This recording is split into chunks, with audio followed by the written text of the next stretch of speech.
विभाजन के बाद जब सिंधी हिंदुस्तान आए तो मुंबई के बाहर कल्याण में एक गांव में उनको जगह दी गई। वहां पर आर्मी बैरक्स थे और आज वो जगह एक शहर है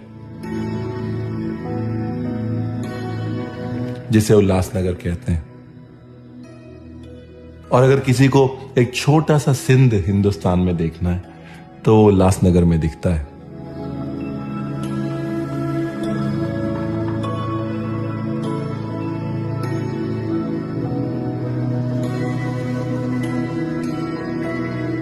वो पहली अखंड ज्योत, वो झूलेलाल की ज्योत जो पार्टीशन के बाद इंडिया आई, वो यहां चलिया साहब में बसी हुई है।